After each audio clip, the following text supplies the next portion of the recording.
Hello, History 1 students. This is Mrs. Politsky, and I have notes for Chapter 12, Section 4, Unions. And we're going to get started by talking a little bit about the rise of unions and kind of the reasoning behind why unions kind of came into existence. So, in number one, despite difficult working conditions, industrialism brought about dramatic rises in standards of living. And your standard of living is kind of the money that you bring in that helps allow you to pay for your rent or mortgage and your food and basically your existence. And if you take a look at our chart here that's kind of on the bottom right hand side, it has something called the per capita GDP. Per capita GDP is the amount of money that an individual, any individual in a given country, would bring home within a year's time. This chart is actually in terms of money from 2005. But if you look at the blue line, this is from like the 1800s to 1880. And if you were using money from 2005, the average worker around 1800 was earning just a little bit above $1,000 a year.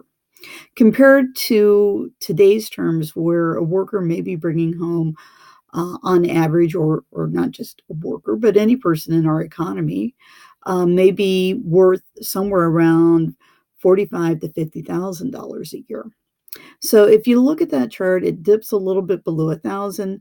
By the time we get to about the 1880s, it would be about the equivalent of $340, which isn't a lot of money if you think about it. Compared that to China from like the late 60s into 2010, the average worker was bringing home around $2,800 a year. So, the American people are very fortunate that we're, very wealthy, if you want to consider ourselves that. In 1900, in number two, the average industrial worker made around 22 cents an hour. Compare that to where the standard of living is, or the minimum wage is today, which is in Nebraska sometimes around $15 an hour. They worked roughly 59 hours a week. Today, the standard work week is 40 hours a week. So they were earning less and working more, and bringing in significantly fewer dollars. And that's important to remember. This is kind of why we have unions, as far as kind of evening the playing field. Number three, craft workers generally received higher wages and had more control over how they organized their time. So if you were an individual who specialized maybe in welding, or you were, let's say, an individual who had skills in masonry, meaning being able to lay bricks and things of that nature, you probably got more money per hour, and you got basically maybe less hours a week that you had to work, just because of the fact that you were highly skilled. In number four, by 1873, there were roughly 32 national trade unions in the United States. In number five, owners of large corporations opposed unions that united all skilled and unskilled workers in a particular industry. Skilled workers are those who have basically learned a trade. An unskilled worker is someone who is hired on very quickly, and perhaps maybe learns the trade as they are working, but not necessarily someone who has went through an apprenticeship to learn their skills over a long period of time. Number six, when workers formed a union, companies often use what is called a lockout to break it up. A lockout is basically this. The owners of a company will basically just lock the doors to keep the workers out. And lockouts are designed to last many, many days, long enough that the workers who are on the outside, who are not able to go to work, start feeling the pinch financially, meaning that they're not getting an income because they're not working. And at some point in time, this is going to drive the workers, in the eyes of the owners, back to the negotiating table to go back to work at some point in time. Number 7, courts frequently ruled that strikes were conspiracies in the restraint of trade, for which labor leaders might have been fined or jailed. This idea that our labor unions are actually trying to hoard the economy or the livelihoods of those people who own these corporations. Number 8, the Great Railroad Strike, which occurred in about 1877, was triggered by wage cuts by the Baltimore and Ohio Railroads. This is a railroad company that's kind of centered out of the city of Baltimore, and literally they sent out a memo saying, hey, we're not making enough money, so we're going to start cutting wages. And the workers rebelled, and it got very violent, even to the point where the Gatlin Company got involved, offering their services of their guns to the owners to break up the strike. When you think about labor relations today compared to maybe what it was after the Civil War, labor relations after the Civil War were pretty intense, and things did get violent. Many of these strikes usually ended up in bloodshed at times, and that was kind of the case here with the Great Railroad Strike of 1877. Number 9, the first nationwide union, known as the Knights of Labor, was founded in 1896. And you can kind of see their poster down at the bottom left-hand corner here. And number 10, arbitration. This is a process by which an impartial third party helps workers and employers reach an agreement. You might have heard of negotiations, and this idea that maybe you can have two sides come together and maybe try to reach an agreement. The thing about arbitration is that arbitration is a legal process.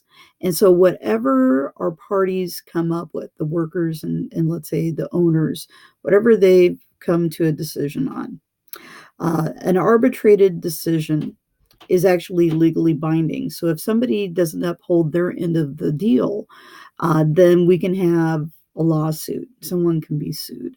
So arbitration is kind of the preferred method. Even back in the old days, it was kind of preferred, but it takes time and it is very costly. Number 11, critics of the union movement charged that the Haymarket Riot of Chicago showed how unions were dominated by dangerous radicals. The Haymarket Riot was actually of the McCormick Reapers works. And if you know anything about McCormick's, they were an agricultural company. They manufactured farm implements, and they had their building, their warehousing or their factory in an area of Chicago known as the Haymarket. And the Haymarket is kind of an agricultural area where years ago they were probably auctioning off hay. That's kind of where the name comes from. But needless to say, members of the union movement were using things like what today would be called like a Molotov cocktail and other types of explosives to go after police and owners. And it was just really, really bloody.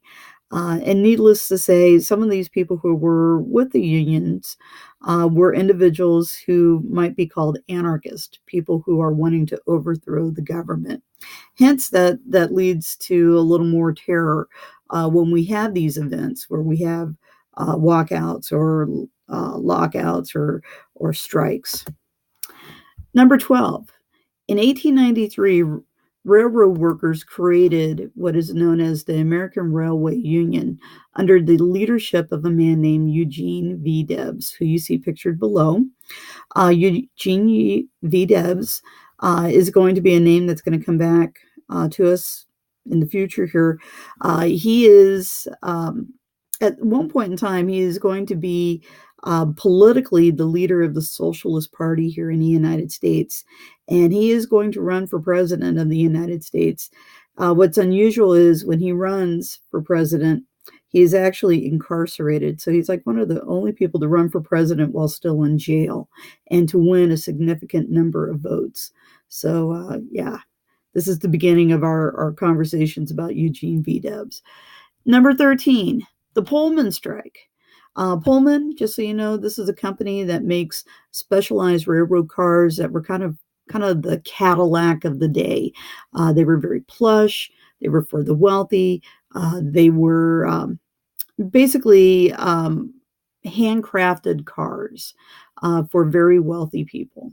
And anyway, the Pullman strike ended when railroad managers arranged for U.S. mail cars to be attached to the Pullman cars.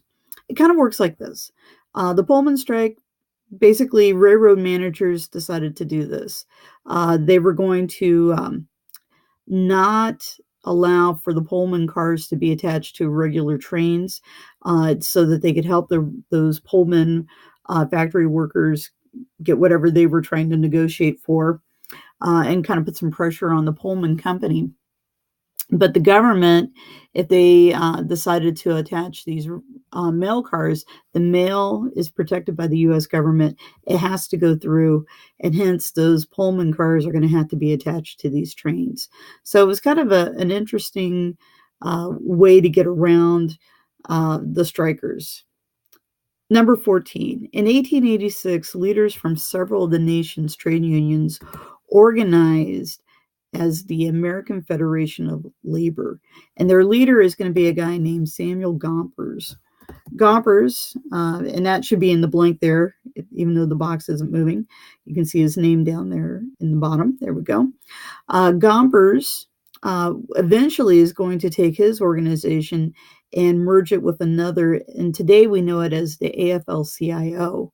The American Federation of Labor and the Congress of Industrial Organizations. This is one of the biggest unions in the United States.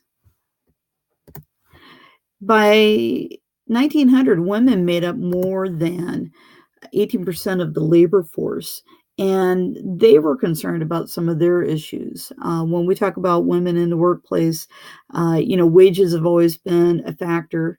And safety conditions has always been a concern. As a matter of fact, that has always been a concern for women who are laborers, whether or not we want to put them in harm's way when we talk about some of the machinery and mechanisms that they would have been working with. So regardless of their employment, women were paid less than men. And this is actually something that's going to go on for many, many years. Matter of fact, it's going to take until the 1960s and the Civil Rights Act of 1964 and Title VII of that's actually going to have a clause that says that you cannot pay men more than women for the same type of labor that they are doing.